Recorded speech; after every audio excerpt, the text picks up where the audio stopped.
If I can, I would like for you to define for me the word dishonesty. Dishonesty. An example of it or a definition? Let's start with the definition. Okay.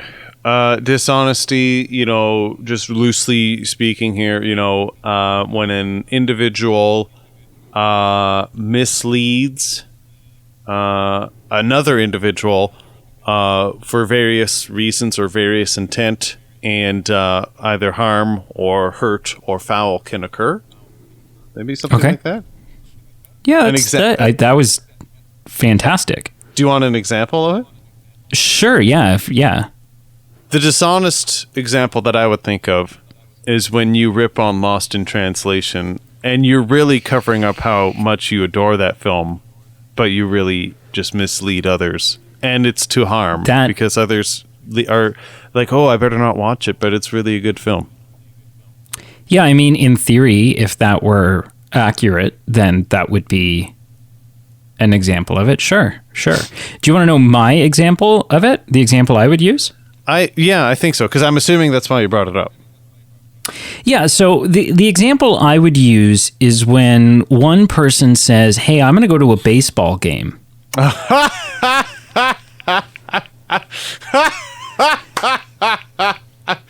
And so we can't record on the night that we normally record on.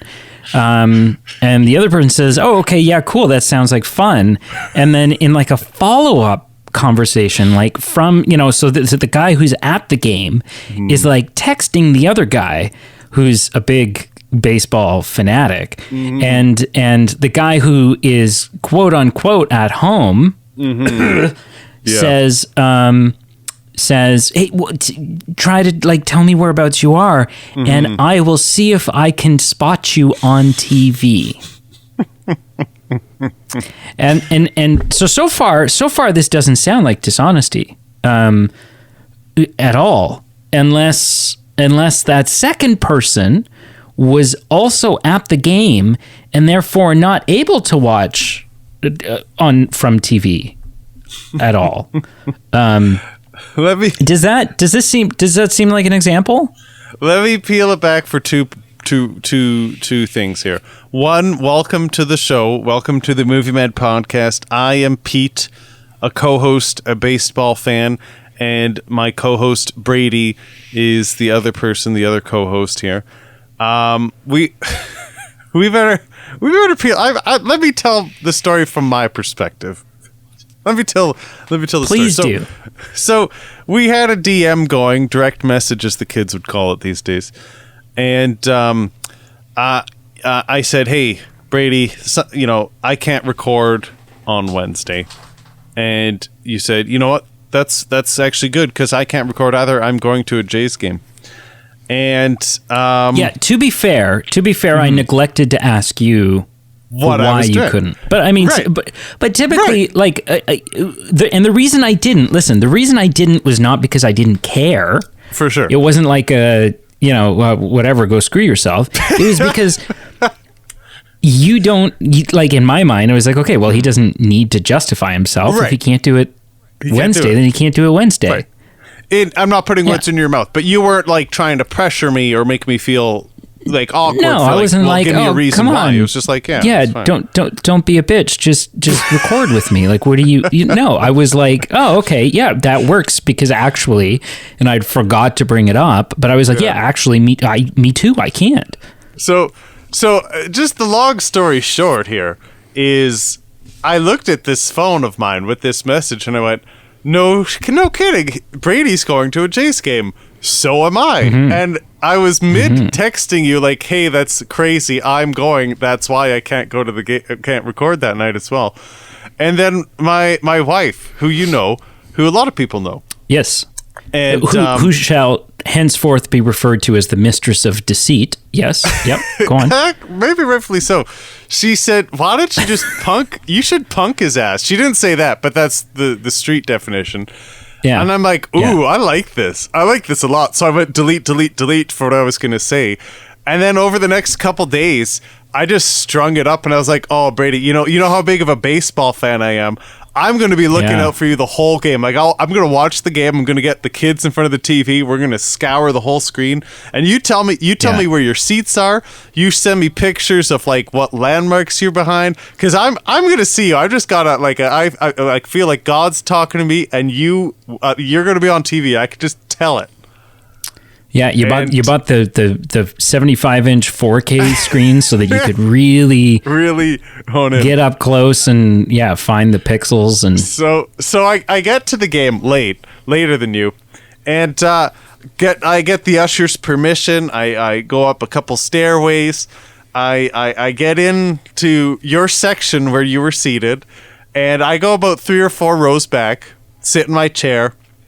And I'm starting to message you again just to kind of lead up the game here. And every time you turn to like the people you were sitting with, like left or right, and like you're not turning around, you were just turning left or right, I became paranoid. Like I'm like swan diving. I'm like, oh my gosh, he's going to see me out of his peripheral vision. And I was starting to message you like with a picture of the back of your head and like, hey, I think you're on TV. I think I see you. So I'm getting these messages lined up. And then an usher comes up to me, an older man, and he really starts to heckle me. Like, he's like, let me see your ticket. What are you doing here? You haven't been here the last 3 innings. And I was like, buddy, it's like an empty section. Like, there's no one in these seats. Like, I was by myself. What's it to you? Like, I'm not drunk and belligerent here. And anyway, I was paranoid that this guy was going to blow my cover and you were going to turn around and see me getting dragged out by an usher, and the whole thing would have gone awry. But lo and behold, it ended up with you turning around and I was behind you, and I punked you. I did. You sure did. And you know what? Listen. May this eat away at your conscience. I was so... because I was messaging you the whole game leading up to this. Whole game, yeah. And then I pretty much stopped messaging you after that because I was like, screw this guy. Like, he's got better seats than me anyways. He doesn't need me messaging him. So, but no, listen, but I was like, because I don't know how it works, right? I don't know because obviously the game is happening the same, like the game is on TV the same time it's happening, but I didn't know if there's like a 60-second delay, or a couple minute delay, or how that works. Right. Yeah. I didn't know if it was like exactly live. So as it's happening, as I'm like messaging you things, I am intentionally waiting a couple of minutes after something happens, just in case I send you a message. It's like, whoa, what a home run. And you're at home and it hasn't happened. That's so considerate. Yeah, I'm going so far out of my way to like be spoiler free. Meanwhile, you've caught 3 foul balls at this point. And I think the funniest punk of them all, or the funniest part of it all, I should say, is you went and you updated our Instagram account saying, hey, one of the movie men is at this baseball game, and I bet it's not who you think it is. And I felt like commenting, being like, LOL, but I didn't. Did you see that while you were at the game? I did not. That would have been funnily timed, though, like just trolling that. Yeah. Hello and welcome. Hello and welcome to the Dishonesty Special, starring myself and Brady. No, welcome to the Movie Men podcast. We are doing a voting episode where we posted a bunch of votes as we do. That is our mojo. And we're going back in time. This was another 1994 vote with 4 different options. And we had a pretty strong following, or a pretty strong recommendation from our Patreon constituency who helped with some of the options. So we had, I believe, was Forrest Gump Patreon? Yep. I think one of the Patreons. Oh, yeah, I don't know. Yeah. Forrest Gump was definitely on your list, but it was also a Patreon supporter list. Pagemaster was definitely a Patreon supporter film by Adam. So shout out to friend of the show, Patreon supporter Adam. Pagemaster was an idea of his. Speed was an idea of Andrew's.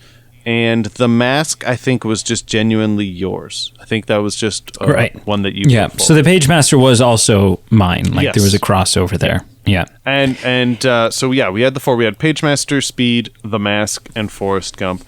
And I have to be honest, I am genuinely delighted Forrest Gump didn't win.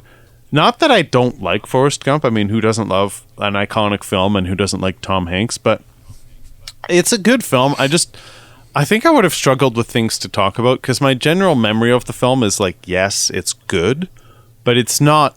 I don't know if it's as good as people really go on about. I think it's good, and maybe it is as good as people go on about. But I'm also genuinely glad it didn't win, and because so 2 things about the results shocked me. One being that Forrest Gump didn't win. I was sure it would because it's just like. It's the go-to. Yeah, out of those 4, it's kind of the go-to.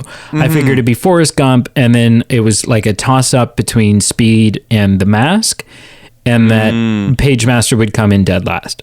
Right. And I'm glad it didn't win just because, I'm sure we could find things to talk about, but it's also just like, I don't know. It was just like, had it won, it would have been like, okay, great. 2 more idiots on the internet talking about a movie that everybody else has talked about. Right. I'm like, it didn't interest me to do. Yep. So that surprised me. The other thing that surprised me then was that Pagemaster won, because it is, I'll let the cat out of the bag. It is a childhood favorite of mine that for some reason or another, I was talking last night to my mom about this. We didn't own this movie. It was one of my favorites, and we didn't own it. So it was kind of one of those, like, maybe you'd rent it, maybe you were at someone's house and they had it. And if those things happen, it was so special because, it was one of my favorite movies. But yeah, I didn't own it. But my impression of The Pagemaster has always been that it is a movie that not many people know about, or not a lot of people have seen, that it's kind of this like grossly underrated, amazing classic.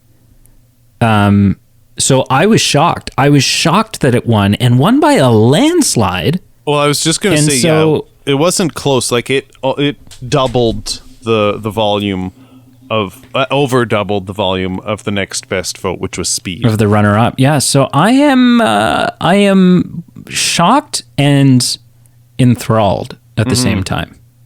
Interesting piece of Movie Men trivia here. We almost reviewed Pagemaster in one of our episodes. It would probably between somewhere like episode 3 and episode 10, somewhere in that range, before we had our process of votes patented or ironed out there. But it was down to this movie and a couple others, and I think we eventually went with the Lego Movie, and instead, and since then, like over 3 years ago, this kind of concept of this film and who's in it and what it's about has lived in infamy, and so it was kind of full circle to finally watch it and see what it was about and see what all it was doing. I have no recollection of that, so I am amazed. I am amazed that I haven't really? Yeah. Huh. I remember so many things. I remember what you were wearing on the 4th of July back in 1994. Yeah. Probably, as a Canadian, just everyday clothing. Yes, exactly. How'd you know? As a 2-year-old Canadian in 1994, probably whatever the hell my parents put me in. Yeah. Do you have trivia, sir? I don't actually for this week. I do not have trivia, so we'll just get right into womp, it. Womp womp. Womp womp womp. Okay, no, that's fine. So initial impressions. Listen, as I said, I love this movie. Like, I loved it as a kid. I was a little scared to review it, and I think I got some of your Lord of the Rings bug yes. where it was like, man, I haven't seen this movie in a long time, which wasn't true for you of Lord of the Rings, but I was afraid of like, what if it doesn't hold up? Yes. And watching it analytically, like, what if I watch this with the intent of reviewing it, and then I have to say a bunch of bad things about it? Or what if Pete doesn't like it, and then I have to like sit there and try to defend it?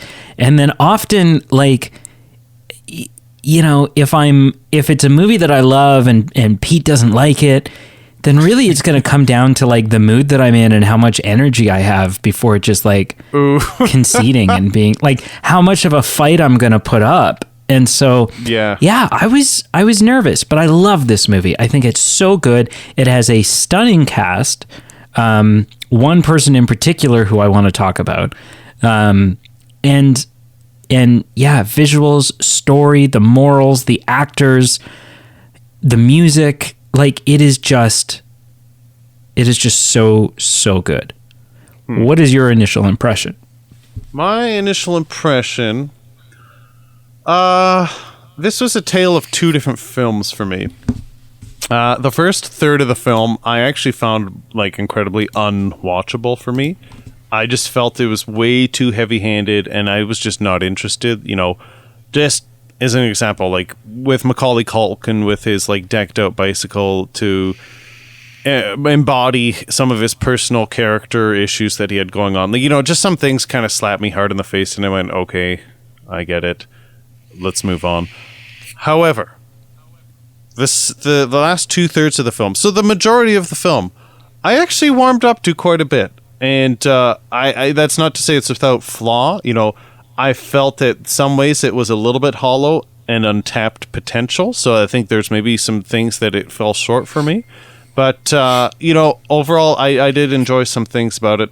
I think my initial impression would just be for the star power that's involved in this. You know, you've got Whoopi Goldberg, you've got Macaulay Culkin, you've got Christopher Lloyd.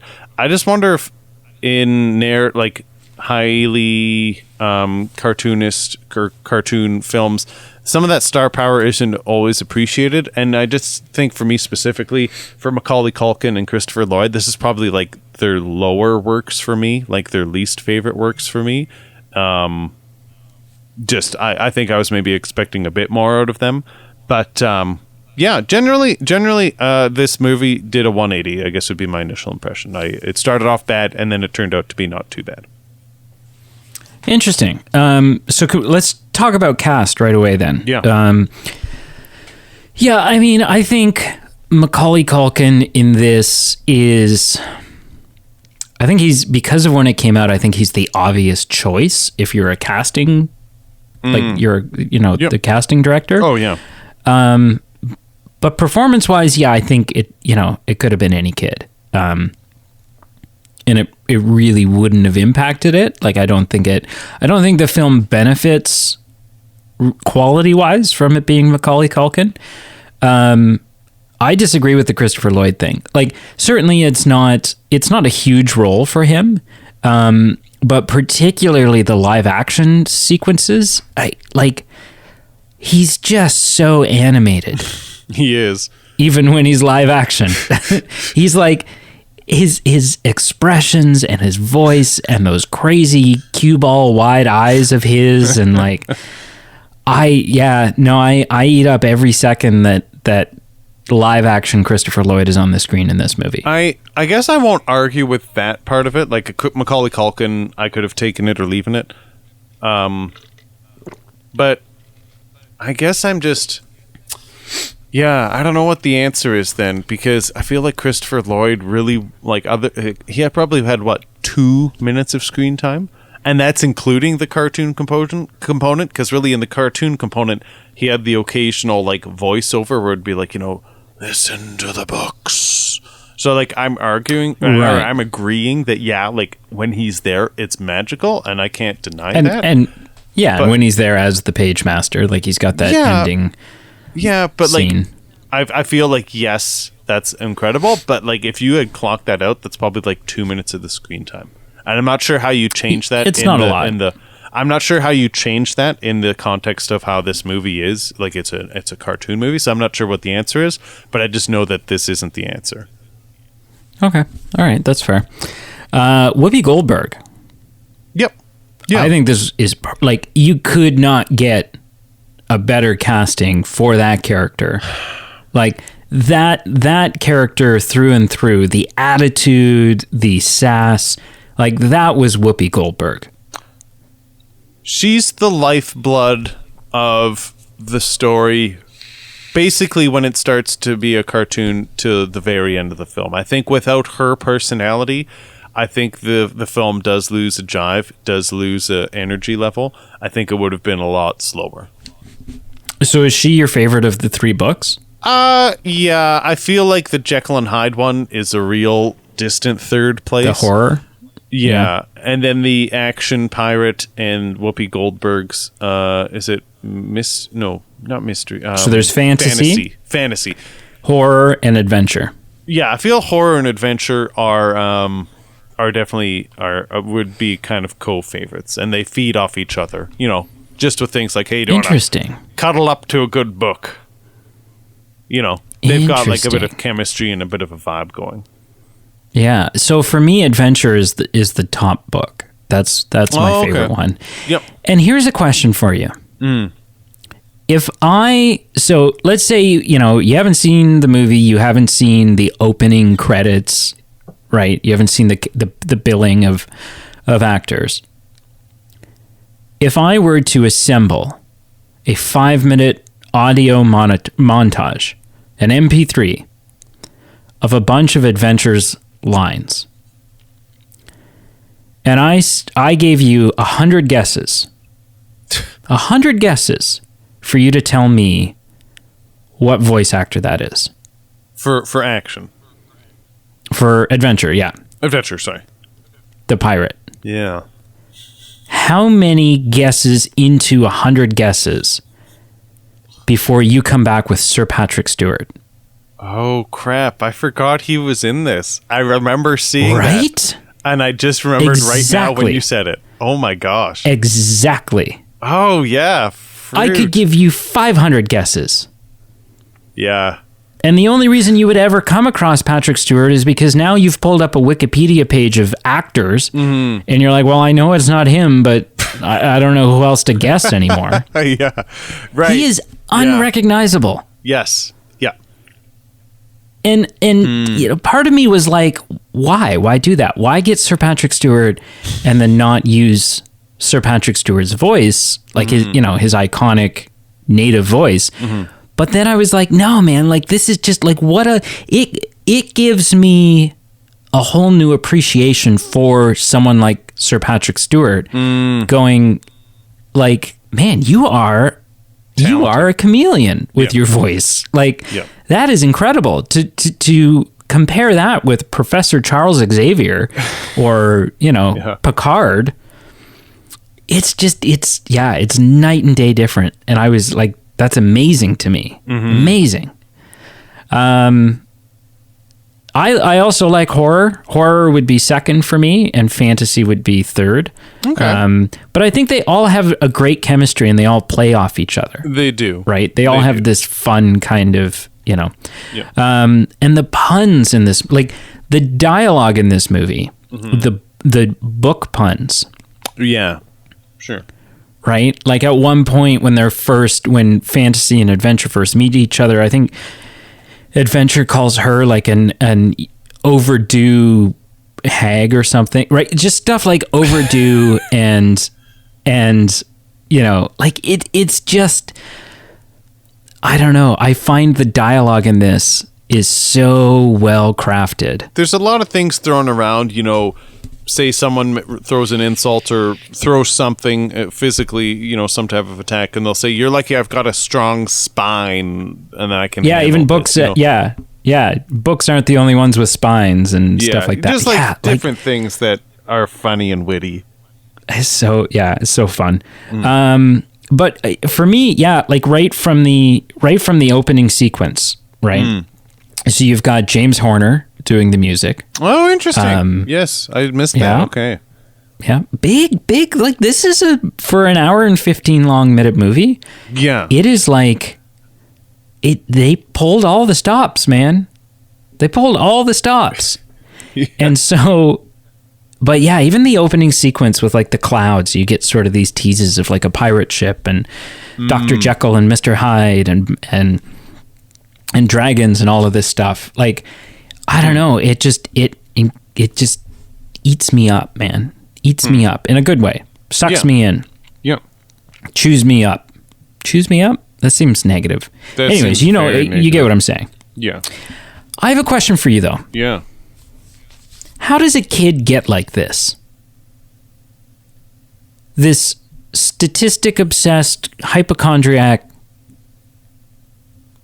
He's what, 10 years old? How is there any realism in that, do you think? Like, how does a 10-year-old get like this? Yeah. Yeah, I'm sure I think that's $1 million question, right? You know, is it the way he was raised? Is it part of his personality? Did something traumatic happen to him?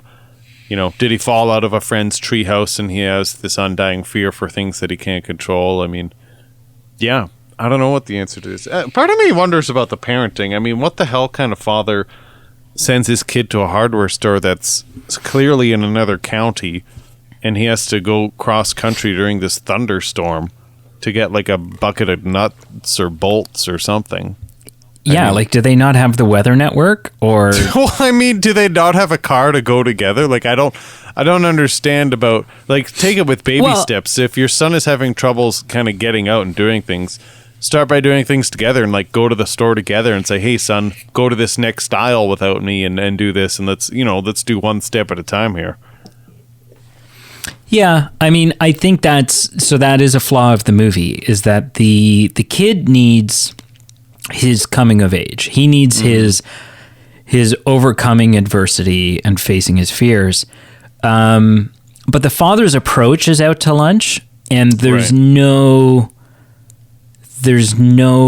redemption for the father. Yeah, seems a little negligent, right? Like his parenting approach is wrong. Yeah, and he doesn't learn anything. They just come home after looking for their lost child and is pleased to see that now his kid is sleeping in the, there's no like, oh, let's fetch him a pillow. The father's like, no. Let this little prick sleep on the plywood tonight. And I think the point put hair on his chest. The point you're making is a good one, right? Like, the steps, actions, and decisions that have led to this son having these issues haven't changed. So potentially we could see history repeating itself if the dad is doing the same things as far as child raising, right? Like, he hasn't learned anything. Yeah, potentially. But I mean, once you have cut your way out of the belly of a dragon, I don't know that. I don't know that there's ever any going back. But so I have a couple issues, and I'll bring them up here because it's related to lessons learned and whatnot. So I'm curious what lesson we're supposed to learn, and by extension, like Macaulay Culkin and us, the audience and him are kind of connected to a degree. So what lessons are we to learn and he to learn, kind of together? Because I'm just curious where this story narrative comes from for the importance of written word. Because I mean, we have a kid who isn't shy from reading. Like, I mean, he reads statistics, he reads medical journals. So I'm just curious, is it just that he needs to just be more a kid and stick with like things that are enriching his imagination? Is that the lesson we're supposed to learn from this, like the whole respect the words, or this whole narrative that went throughout the whole library sequence? I mean, I would say that's probably part of it. But I mean, there's also, so obviously there's overcome adversity, face the things that frighten you. When it comes to things like the horror book, they even say right in it, you can't judge a book by its cover. Right? The most horrifying, ugly, scary looking things can be the sweetest, most gentle, caring things. So I would say that those are sort of the four, right? Overcome adversities, face the things that frighten you. You can't judge a book by its cover, and be a kid, right? Don't spend life worrying about what might go wrong, because if you do, life will pass you by. If you spend your whole life preserving life, you'll end up not living. Yeah, that's fair. I think just part of me is there's a bit of a disconnect between like how did he learn these lessons versus just how did he get out of the library? Like, what if this is repeatable? Like, you know, he's developed some courage to do the things that he had to do to get out of the library. But that was with the help of these three friends telling him what to do, or, you know, like really relying heavily on these things of pushing him. So it wasn't necessarily that he was backed into a corner and he found it out himself. Like, it was these things helping him or pushing him along. So, like, I'm just curious, at what point did he actually learn, or what point did he actually grow? At what point, like, is this actually going to change? Because, like, partway through the film, we get this extra curveball thrown in that he has no friends. Like, something about, I think it's when the other books temporarily go missing, he says, you know, these were my only friends, or some such. So, like, he's got all these big, long-term implicated, like, issues going on. And so I'm just wondering, like, how much of this is actually him changing versus his friends helping him along, and now that they're not going to be with him, is history going to repeat itself? Yeah, I mean, he's obviously going to go check those books out regularly. Obviously he's changed, because, I mean, on the way home, he takes his bike off over that ramp. And he gets home and he climbs the treehouse and he sleeps in the treehouse. But as far as, like, so, you know, just facing things and realizing that, you know, that there's not always something to be afraid of, I think has just been this big eye-opening thing for him. As far as not having any friends, I think that this is, like, for, you know, right or wrong, I think that's because it's the mid-90s and he's lame. Right? Like, we've already seen that the kids in this town are dicks towards him because he's lame. Yeah. Right? And you know, when you're a kid, like, there's something about being an adult and seeing friendships differently, seeing people differently, not judging books by their cover, and getting to know someone and be someone's friend for who they are on the inside and the things that make them them. Sure. Now when you're 10. Now when you're 10, if someone's lame, they don't have any friends. Like, that's, you know, and it's not right. No. But it's kind of factual. Yeah. Right? If you're 10 years old and you're kind of a loser, like, legitimately a loser, you know, like, you dress funny and you act funny and you're afraid of everything, you're not going to have any friends. Like, that's it's just the reality of what it's like to be a kid, unfortunately. Yeah. So I'd like to think that maybe as the other aspects of his life have changed and he's coming out of all of these fears that he has, maybe the whole friend thing will, you know, he won't be seen as such a dweeb, and maybe in the long run, he will gain some friends for it. Okay. Yeah, potentially. We hope. And maybe his dad. Yeah, I mean, how many, again, we're talking like friends, right? Yeah. Like, it all depends on your definition of a friend. Because if a friend is just someone you hang out with, then yes, people will start hanging out with him and tolerating his presence because he's not such a loser anymore. If a friend is someone who's there for you through thick and thin, and doesn't care what's on the outside and all of this stuff, like, I don't know how many 10-year-olds actually have friends. Right. Have a real friend, or, you know, like, I don't know. I think back to, like, being a kid and I'm like, yeah, there were lots of people I hung out with, and friends, you know, air quotes, friends, best friends, people, you know, through the summer, sleepovers at their place and my place and video games and all this stuff. But, like, I don't know.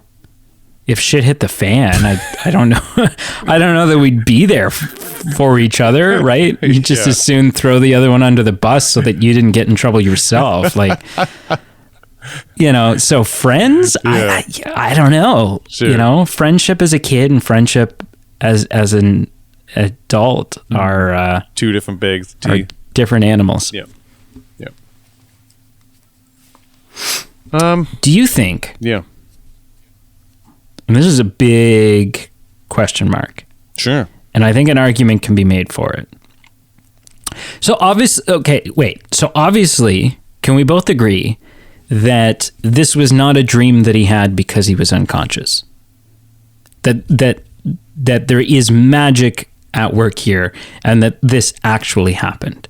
I'm not convinced to agree to that, but I will agree to it just for the sake of this argument. So I think there's 3 reasons why you have to believe that it's true. One is because pre-going on this adventure and post-going on this adventure, his library card are in much different conditions. True.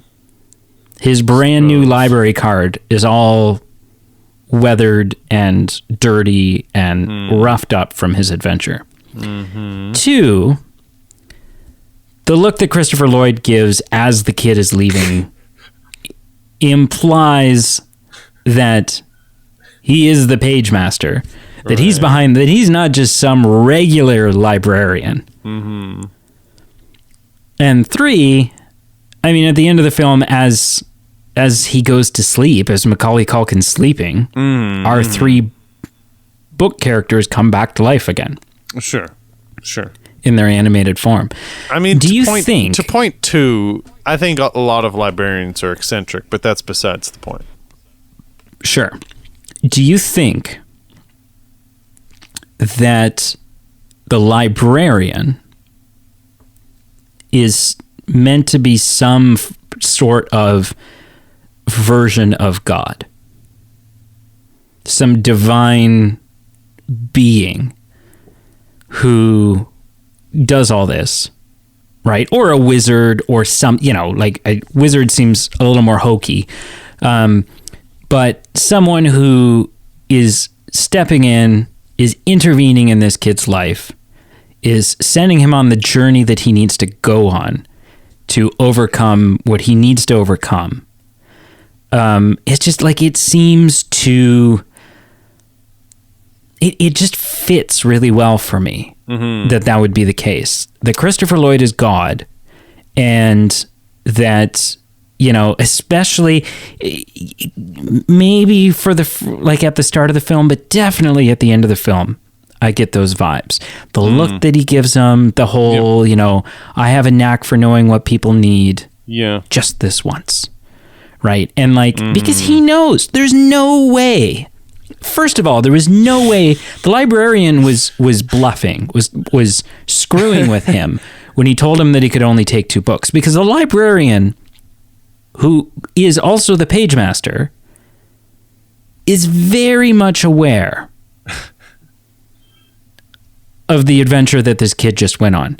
And the reason I think that is because the librarian, see, unlike the Wizard of Oz, where the Wizard of Oz was a dream, right? She wakes up, and the reason we know it was a dream is because there is a real life counterpart for everyone she met in Oz. Right? The Scarecrow and the Tin Man and the Lion, they're all like her uncles, and the witch is the nasty neighbor lady, and the fortune teller is the wizard, and so on and so forth. Right? Christopher Lloyd is the only carryover. Right? There is no real world version of adventure, horror, and fantasy. Not that we see. No.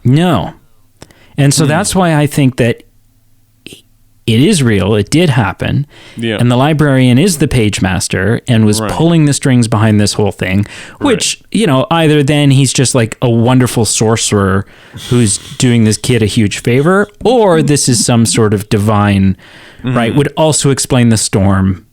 Yeah. Would also explain, like the kid, there's no way he ended up in that library by accident. Right? Christopher Lloyd, when he sends him to the back Like, is a 10-year-old kid. He's a 10-year-old kid who's come into the library because of a storm.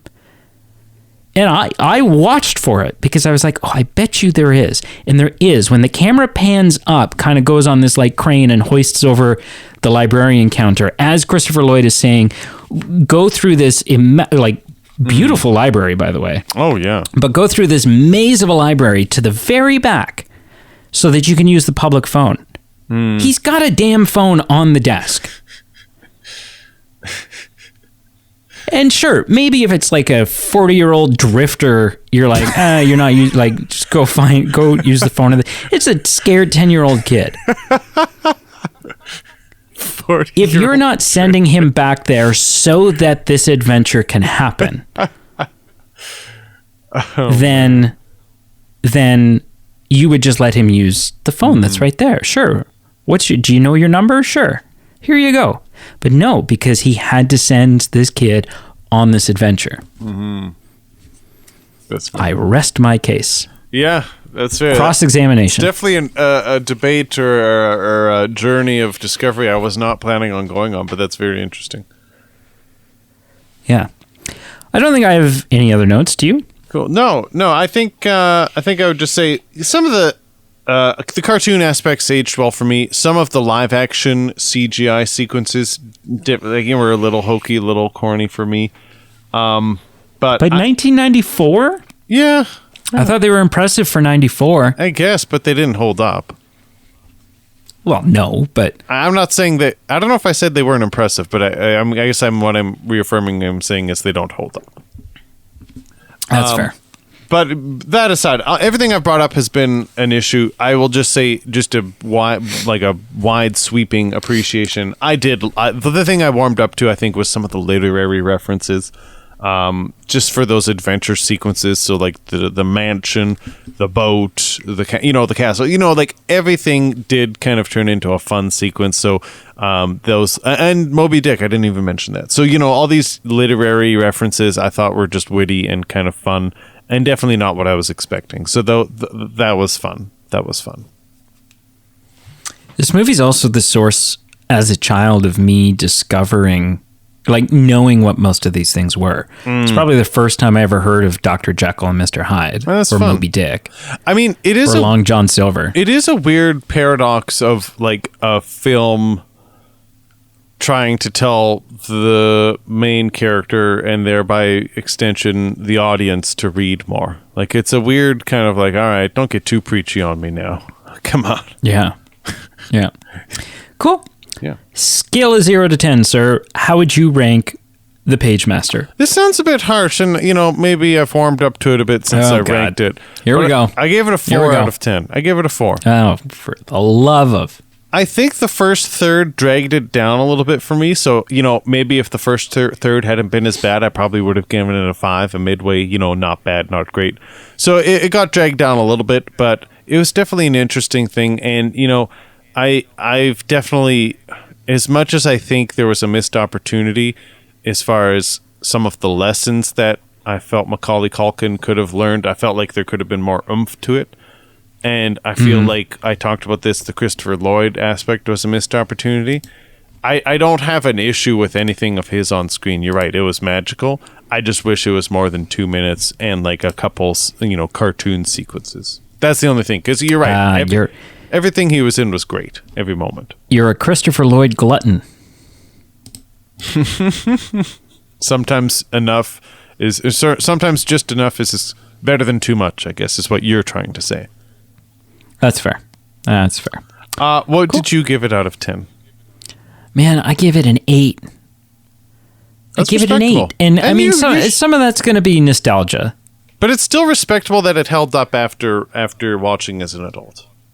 It did. I enjoyed it. I enjoy the runtime. I think it's short. It's approachable. It's got some fun lessons. It's just got fun adventure. It's just got so many different set changes that it never gets stale. It's never mundane, right? There's always, you're quickly, the pacing is breakneck, right? You're always swept into the next scene. So, yeah, cool. I will say the Rotten Tomatoes is is harsh. Like, it's got a harsh score. But to the movie's credit, I do agree. Like, it's nice that they don't extend it for the sake of saying, okay, this is what the formula is for a movie, so we have to add a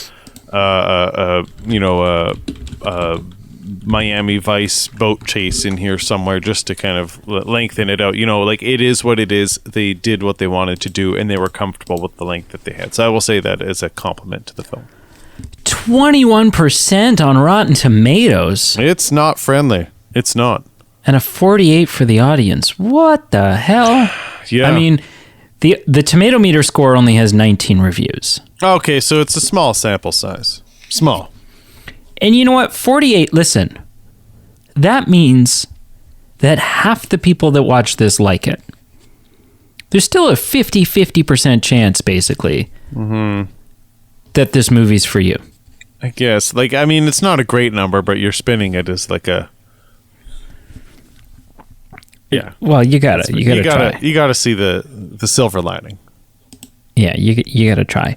Listen, I have, not a lot, but I have some movie news. Cool. And the reason I don't have a lot is because it's been 2.5 months since I've done movie news. Yeah. And so if I were to sit and talk about all of the movie news, yeah, we'd be here a long time. So I'm just going to brush on some of the things that have come up in like the last week and a half. Sure.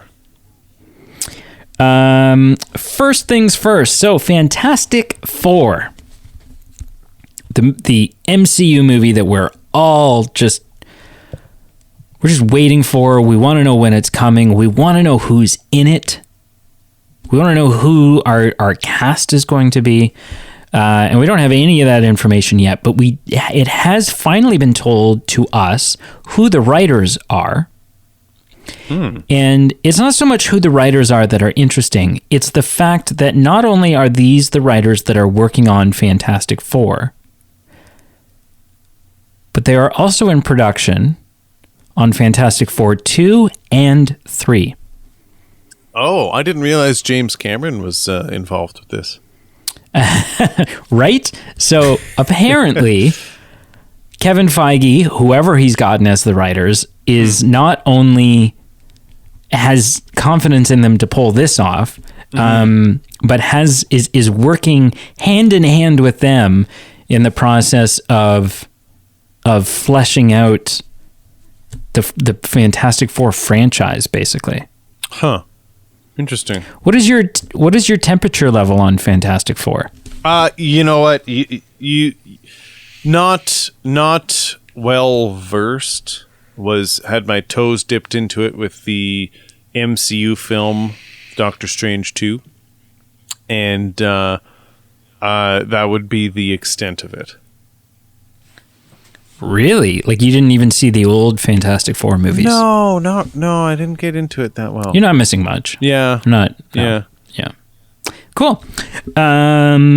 So, listen, we need to return to something that was kind of almost a recurring segment on this show. If it's what I think it is, it's about dang time. I want to talk about Top Gun Maverick. Yes, you do. So, listen. You made what I would say was a very bold claim. Sure. In that you thought that Top Gun Maverick could crack the top 10 highest grossing films of all time. Mm-hmm. I didn't tell you no way, but I was pretty skeptical. You weren't patting me on the back saying that's a good guess. Yeah. Do you know where it currently sits? I am Googling it, and I am pleased. It's moved up one notch since I last looked. Wait, where was it? So I looked last night. Okay, when I looked on the list I used, it was 12th. Okay, yeah, so it is 11. Okay. Yep. It is in the 11th slot. Okay. It might just happen yet. And it's not a big bridge between... It's not a big gap. 11 and 10. And 9 and 11, to be quite honest. So, yeah, and again, I'm going to call a spade. I never once did a hot take saying this is going to happen. I will be the first to admit. It was more just I said I wouldn't be surprised if it happened. You know, you're a big advocate for it. It's the perfect storm of Tom Cruise, the last movie star. It's a sequel to an iconic film, just number one, but also an iconic film that's had 30 years to breathe. And just also, as we reviewed it and watched it, it was done well. So it's not like other iconic franchises where you scratch your head at a sequel and go, well, that had the same name, but beyond there, the value or the production of it wasn't that good. So like all those things going with for it, and being like in a post-pandemic movie theater experience setting, like, yeah, it was just, I thought, hey, if this happens, I wouldn't be shocked. That's fair. That's fair. And well, it may happen. As someone who was hard on the movie the first time and now has seen it a total of 3 times and has grown to love it, seeing it climb and climb and climb is just very validating. Sure. Well, and I sung praises of it the first. Like, I'm not an anti-Top Gun Maverick guy. Yes. Oh, yeah. Like, we reviewed the original back in like 2020, and you kind of just did it because you were contractually obligated to. Yeah, and enjoyed it. Yes, but I did enjoy it. Never I think you described it as if it weren't for the podcast, like that wouldn't have. It wouldn't have happened, right? Because you just would have. It wouldn't have happened. Your jam. No, it wasn't your jam. But I went into Top Gun Maverick with high hopes, high expectations, high excitement, and seldom do you go into a movie with high hopes or high expectations and then have them exceeded. I think the biggest 180 I'm happy about is in one of your movie news sequences, probably like 6 months ago, maybe even longer. I don't even know. You dropped the tidbit of, hey, this Top Gun Maverick has more film footage than the entire Lord of the Rings trilogy. And to which I went, like, I think I laughed at first and I said, that's awesome. And you said, why? Like, why? That's not awesome. And I said, let's just wait and see what happens. Like, if we've got a production value that is just incredible, even if the film sucks, let's just see visually what they do. And they surprised us both. They did. Oh, it's still an asinine amount of footage. Like, it's still. There's no two ways about that. Is it worth it though? Was it worth it? I can't think of a reason to say no. I just can't. But I'm glad they did it. Yeah, both financially with how it's resulted, I would say it's worth it. But also just if that's the cost of doing business to get a good film that's that visually epic, then absolutely it was worth it. That's fair. James Cameron. So Avatar 2 is in our crosshairs. Sure. And as such, the first Avatar has been re-released in 3D, all remastered, all beautiful, and blah, blah, blah. And so we're starting to buzz. Hollywood is starting to talk about Avatar 2. They're starting their like press junket, press run thing for it. And James Cameron was doing an interview, and it came up that when James Cameron was making the first Avatar, the studio tried to give him notes about Avatar. To which James Cameron responded, "Are you kidding me? I made Titanic and paid for this building." Right. Which is, love or hate the guy, just such a badass response. This studio is here and is as successful as it is because I made Titanic. Right. Go screw yourself. You're not going to give me notes. You're not going to tell me what to do. I would imagine nobody tried to give him notes for Avatar 2. Yeah. Or doubted him. Yeah. Right? When you are behind the highest grossing film, the biggest blockbuster success of all time. There's, you don't backseat driver that guy. Right. So I guess the thing I would say is, yeah, like I feel like you don't push around that guy. You don't tuck on Superman's cape, so to speak. But on the other hand, some checks and balances are good too, right? I mean, I like the prequels of Star Wars. I like aspects of the newer Star Wars films. But some people critique and say, hey, maybe when George Lucas had less free range and he had some confines, maybe that was a better product. I'm not necessarily saying that's the case, but I'm just saying sometimes a check and a balance can be good versus you're God and you can do what you want, right? Like sometimes having someone say no or saying, hey, maybe Jar Jar Binks isn't a good idea is useful. Yeah, but that's George Lucas and this is like I know. I'm just saying. It's never been profitable. It has yet to be profitable to bet against James Cameron. Sure. That's all I'm saying. Yep, that's fair. So, final piece of news. Pinocchio, the newest Disney live-action remake, you would be hard-pressed to find a positive review online for Pinocchio. Hot gravy. And it is hot gravy because we're going to review it next week. So, we can weigh in, and we will weigh in. Mm-hmm. And we'll tell you what we think. Mm-hmm. But it's not looking great. I'd see if I can pull up the Rotten Tomatoes. Yeah, 28%. 28% and an audience score of 32. Huh. That is certified rotten right there. Oh my. Which is crazy to me because any of the trailers I watched, they got me excited. Mm-hmm. Does it look good to you? What do you... I mean, Tom Hanks is in it, so that's appealing, but I don't know. I'm not a huge Pinocchio guy. I grew up with the cartoon, so I guess I'm very open to it, so I won't be hurt by it. I don't have anything riding on it, and I'm more just genuinely curious. I didn't grow up with the cartoon. I grew up with a different cartoon of Pinocchio. Not the Disney one. And I don't know... I'll have to do some digging. I don't know what the hell it was. Huh. It wasn't the 1940 one. Huh. Yeah. Huh. And then obviously the 90s one with JTT in it. JTT? Yeah. Who's that? Look it up right now. Do you have Google in front of you? I can. Jonathan Taylor Thomas. Oh, okay, yes. Name sounds familiar. Yeah. Yeah, I'll Be Home for Christmas, Home Improvement. Yeah. Sorry.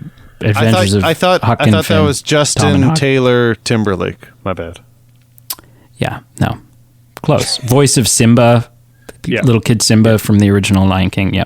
Oh, also, I will say this. We had D23 a couple weeks ago.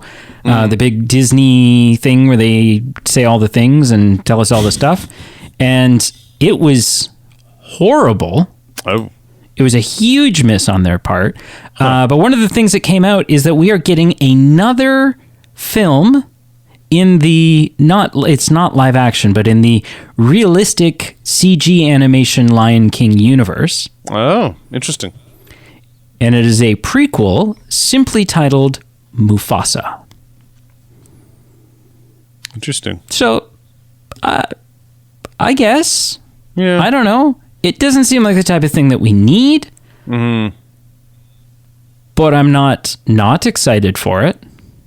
So, I don't know. We'll have to wait and see how that plays out. Yeah. Yeah. Interesting. All right, sir. What did you watch this week?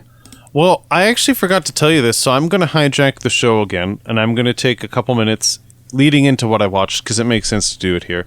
I'm going to take 5 minutes to talk about Speed. And by that, I mean the film, not the... Never mind. Are you still doing drugs?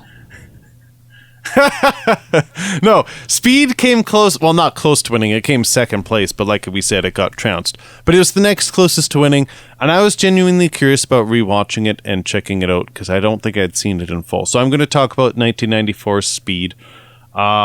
It was a suggestion of a friend of the show, Andrew, who, when he voted for it, he said, after 28 years, the movie that still makes him nervous when stepping on an elevator, but still surprising okay with taking public transit like a bus. And that is very courageous because, this movie dumps on both of those ways of getting around for sure. At least their safety. But yeah, for those who haven't seen it, it's a 1994 film starring Keanu Reeves, friend of Brady's Jeff Daniels, and Sandra Bullock. Younger versions of all three, obviously. So Keanu and Jeff play LA cops that are in like a special subdivision that deal with, bomb detachments and hostage situations and saving people under high pressure situations. And Jeff Daniels is kind of like the older gun, and Keanu is the young good looking buck. And they get into a situation where there's a bomb strapped to a bus with people on it, and Keanu tries to save the day. And there's certain things they have to keep the bus running or else it's going to explode, and they have to do this or it's going to explode. So it's your 90s action flick. As far as bad, there's something that I'm noticing in some 90s action movies, that it's kind of a carrying over trend, that like there's a main conflict that drives most of the narrative for the film, and then it gets resolved, and then there's like this secondary conflict that then also has it's like a second climax. And so I'm just noticing, I don't know if it's just a trend of all 90s movies and I'm just noticing it now, or it's just I've seen it in like True Lies and Speed. So if it's just recency bias, but you just kind of get to the point where you're like, okay, I thought this story was wrapping up, and then you realize it's actually continuing, and you're kind of wondering like, okay, I'm not sure if it really needed to continue. I'm not as anxious and into it as I was a few minutes ago, but it's got its 90s moments, some physics-defying train crashes, some physics-defying moments, but it's a 90s movie, and I love the 90s settings. And Keanu had a really good chemistry with all his like co-mega stars. Like he had a good chemistry with Sandra Bullock, had a good chemistry with Jeff Daniels, and so I really actually enjoyed that. I really did. My only question, whether it's to you, whether it's to Andrew, or whether it's just to the listener who might know this, who are Speed fans, but apparently there is a sequel,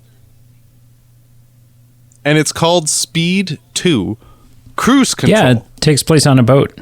Yeah, so, I mean, I don't necessarily want to watch it, because jumping back to Speed 1, I gave it a 5 out of 10. It's right in the middle. Wasn't amazing, wasn't bad. It was just kind of a fun flick to watch. So I gave it a 5 out of 10. I'm not sure if Speed 2 looks as good. And yeah, I haven't seen the second one.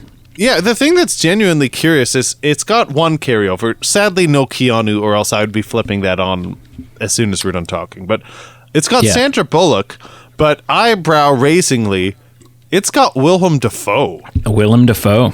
Yeah, so I mean, I just want to hear, if anyone's listening, anyone, reach out to the show, comment, DM us, like, if you've seen it, weigh in. I'm just genuinely curious. So Speed was a Patreon suggestion, and it almost won, so I felt like it was worthy just to give a few minutes, and definitely a fun view. I assume Carl has seen Speed 2. Oh, yeah, Carl should weigh in. If he's, I'm sure he's got it tattooed to his bicep, as they say. That is up his alley. Mm-hmm. Mm-hmm. As far as then just the regular what I watched, I'm just going to go through my list that I had been building up the last few months, so in no specific order. I continued my Tom Cruise journey, where I'm just rewatching films of his because I'm on a kicker of Tom Cruise. I watched 1988's Cocktail, and it was really bad. I gave it a 4 out of 10. I think just because Tom Cruise is in it, I maybe gave it a bit higher. Maybe it should have been a 3, but it was pretty lame. It's got the Beach Boys, Coma song in it that's got the iconic, Tom Cruise making fancy drinks and flipping things.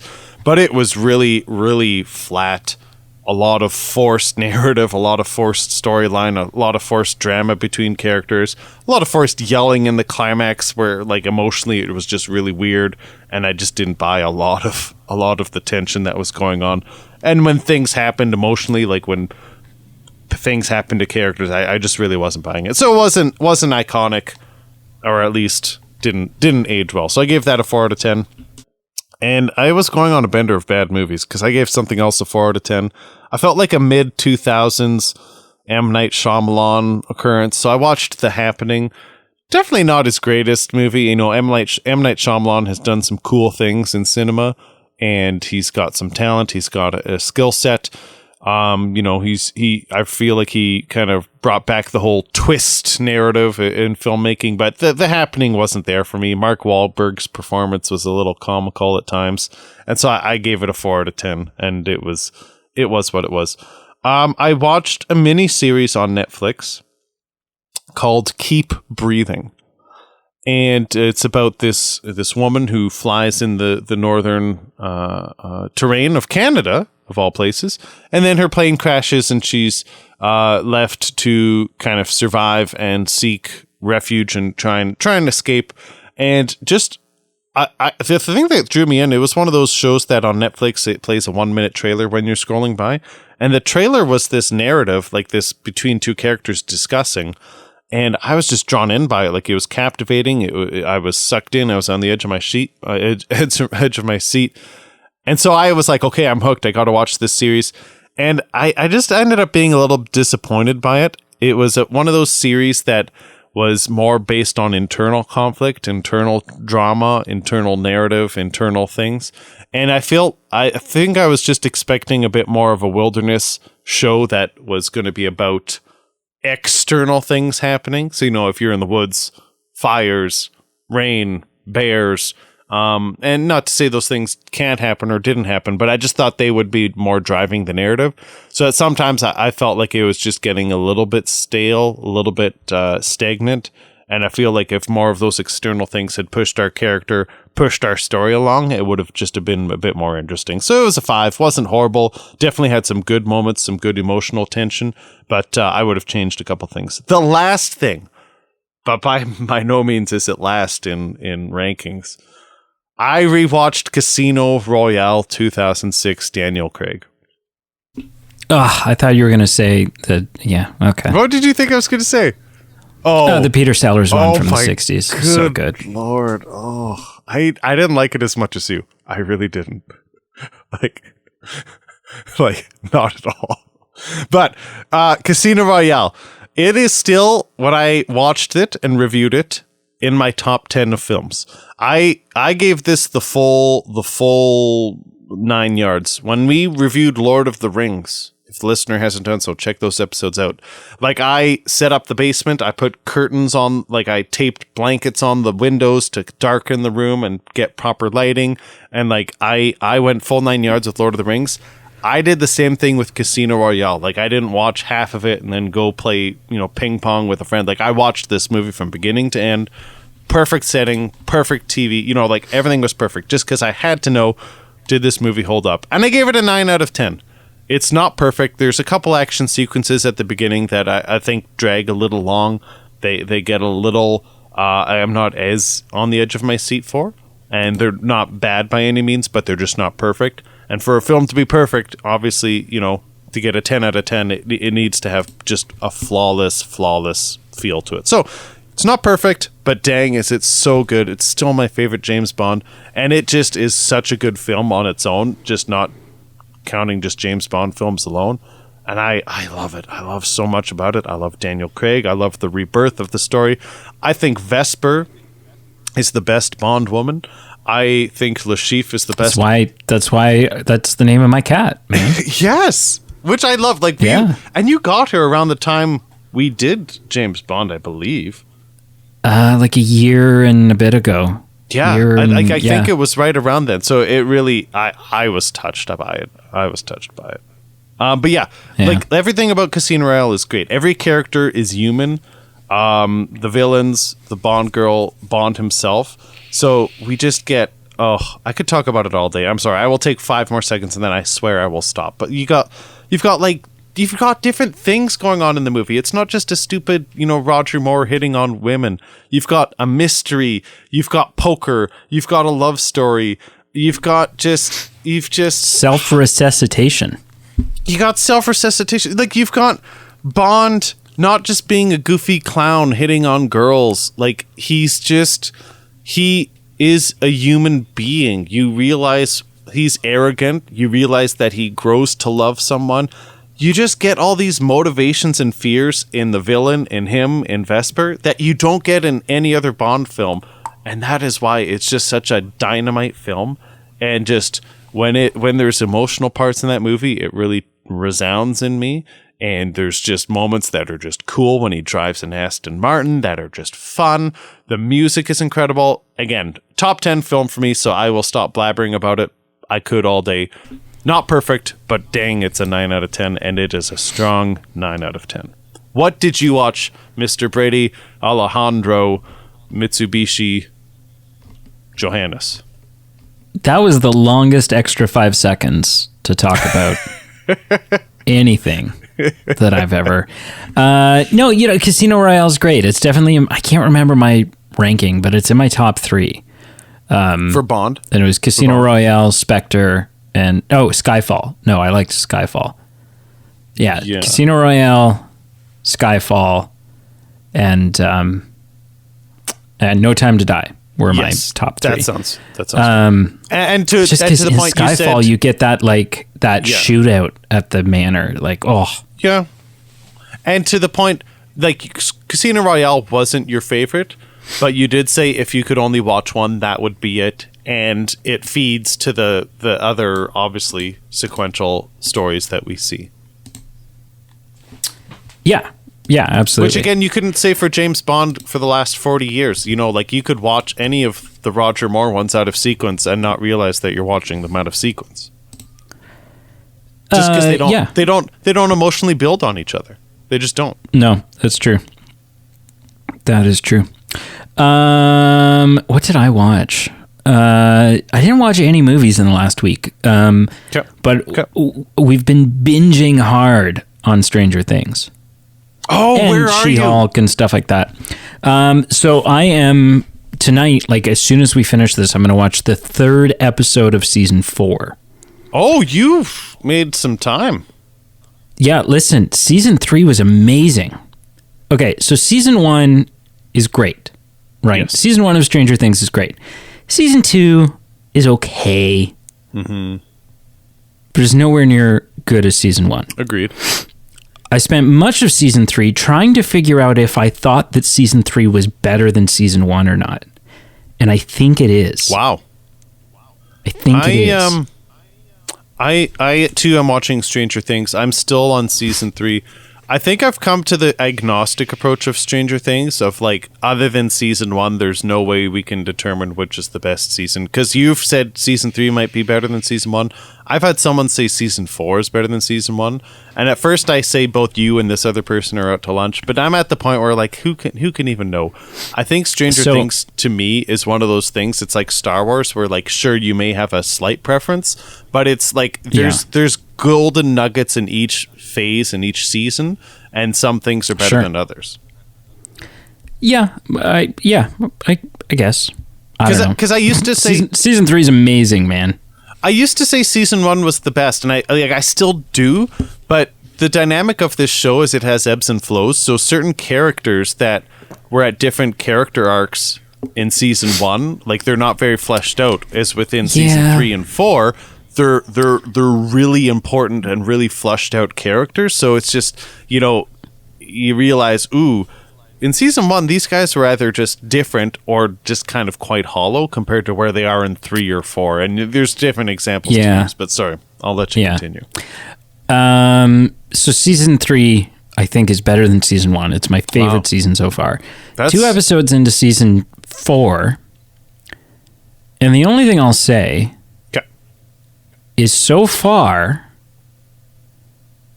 I don't understand where the hype's coming from. Oh, interesting. So we're 2 episodes in, and both Brianna and I are we just don't care. Like season 3, we were like, let's watch another one. Let's watch another one. Let's watch another one. And season 4, we're 2 episodes in, and we're like, this is not great. So hopefully that'll turn around. Yeah. But yeah, so far, no good. I will say that was my feeling when I watched season 4.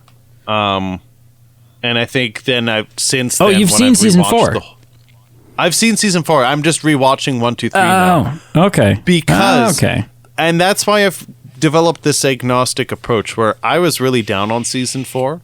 I had some critiques with it, but now I'm at the point where I go, you know what? Season 4 is still Stranger Things. We get more different character moments and arcs, and so there's no way to say what's better than season 1. There's elements that are better. There are elements that are worse, and who can say? Who can know? That's fair. Okay, listen, before you wrap this up, I want to say something. Sure. Something important. Okay. Change can be scary. Right. Like change in your pocket from like the laundromat. Yeah, you're like, what is this, 1996? Why do I have coins in my pocket? Why do I have a debit card? Just tap my phone or my watch or scan my thumb or something. Like, yeah, no. Change can be scary. And that's why nothing is changing. Anyways, have a good night. No. Okay, listen. So, nothing's changing, but something is growing. This is weird. It sounds like I'm having a puberty talk with my... Listen, son, we all go through changes. Some things will grow, some things... Anyways. Friend of the show, Carl. Mm-hmm. Is everyone familiar with friend of the show, Carl? I am. Pete? I am, yeah. Yeah. We reference him quite a bit. And, you know... You and I are having a lot of fun doing our Rings of Power episodes, I think. I'm having a lot of fun doing them. Of course. And anytime that Carl is on the show for something nerdy, like something MCU or something Star Wars, Carl and I just like go to town. We just have a heyday talking full-on nerd. Yeah. And there's a lot of like Star Wars shows coming out.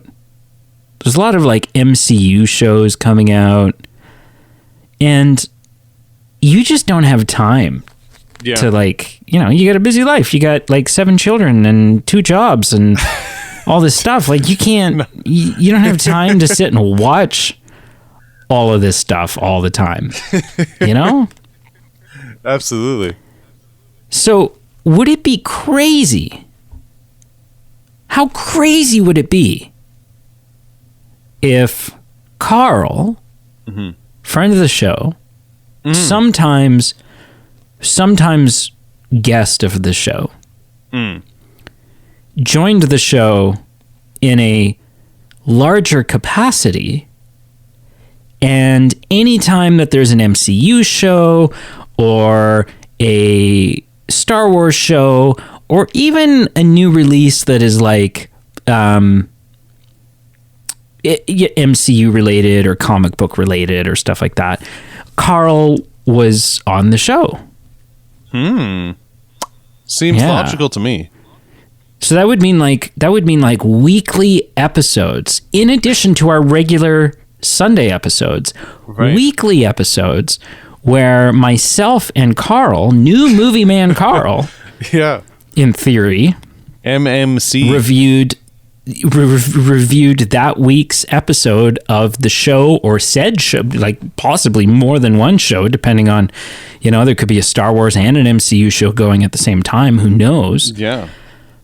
And nothing about the regular show changes. There's just a lot more, like twice as much, if not sometimes more content. Right. How crazy would that be? So crazy, I don't even know if it's possible. Yeah, well, the first episode of Andor with Carl and I comes out in like 3 days. Yeah. So maybe it is possible. So wrap your head around that. It is. So, yeah, listen, that's the plan. We are growing the show. And not just a little bit. We're growing the show quite a bit. Like I said, like a 100% growth.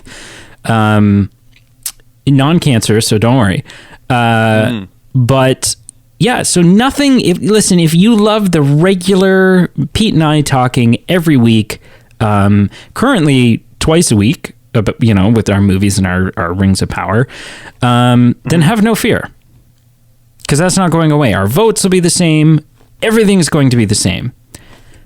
We're just going to bring Carl in, and he's going to help me out with some weekly TV show reviews as well.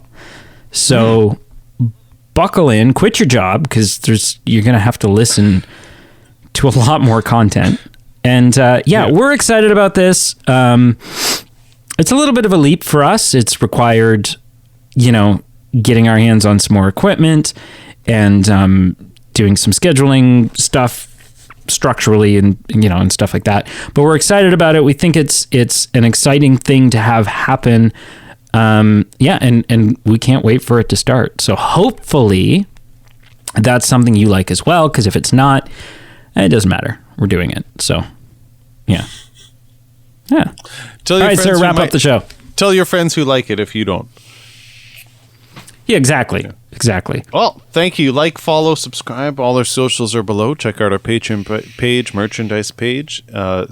Reach out to us. We love hearing from you. A like and a comment on the episode page, or a direct message. There's new merch, by the way. New wicked merch. There's new merch. Check that out.